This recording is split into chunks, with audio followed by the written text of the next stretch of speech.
Mount Joy is indeed a joyful Pennsylvania town, but it's not on a mountain. It was named in honor of a 17th century Irish naval ship called the Mount Joy. To find Mount Joy, you have to travel into Lancaster County, best known for its Amish communities. But the area is also renowned as a center of watch and clock making.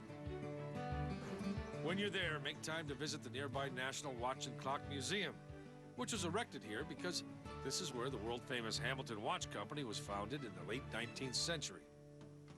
Hamilton has been gone for decades, but in 1991, Roland G. Murphy reinvigorated Lancaster's watchmaking heritage by founding the RGM Watch Company in Mount Joy. It took Roland and his team of watchmakers, which includes artist Rich Baum, barely 10 years to establish RGM as a premier American brand. Like a lot of inventors and entrepreneurs, Roland discovered his lifelong passion as a kid. I worked in a small clock company in Maryland doing wood cabinets. I was kind of fascinated with the mechanisms of these clocks, and I had bought some, and I'd take them apart and put them together, and I realized I really liked that. So I went to school in Lancaster. Then after that, I went to school in Switzerland for watchmaking, and then I worked for a big Swiss company. But I wanted to do my own thing and make watches the way I wanted to make watches. Thankfully, he wanted to make them back home in America. Last year, I went into the jewelry stores, and I'd say, are there any watches still made in America? I go, no. So it was a real thrill to find out that you guys are here. Rich and I designed the watches. Him and I worked together on them. When he came to work here, he's a trained artist. I'm used to painting pictures like this here, or drawing pen and ink, drawings beautiful. Like this. And I thought, what, 1 to 12? I mean, how can you get creative like that? But Roland, he's a true master watchmaker. Rich's designs range from numbered dials to custom engravings. My eye goes immediately to this one right here. That's... Well, there's a good reason, probably, John. Why You is have that? good taste, because that's our most expensive watch. How much? That watch, actually, the retail is $175,000.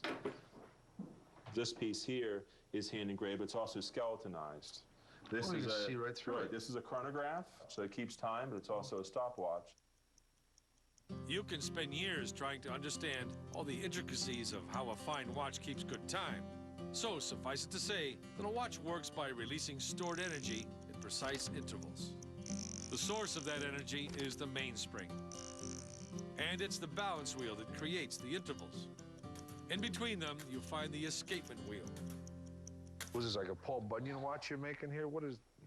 Actually, John, that's an escapement model. The power from the mainspring that goes through the wheel train eventually ends up at the escape wheel. It is escaping one tooth at a time. And then the escape wheel is going to work against this, what we call the pallet. So as the escape wheel is releasing tooth by tooth and hitting each one of these jewels, there's a lot of friction there. So the jewels are very hard and they won't wear. I'm going to start this running. You can see on this, the hairspring, once it gets a kick, the hairspring is bringing it back and forth and continues to run. This system dates back to the 18th century and mimics the movement of a pendulum. It was how sailors kept time on rocky seas. That sound, that's a very comforting sound, isn't it? It is. When we come back to Made in America, our RGM watch gets all wound up. Then stay tuned for a look at why Mrs. Grossman's stickers stay stuck to our affections.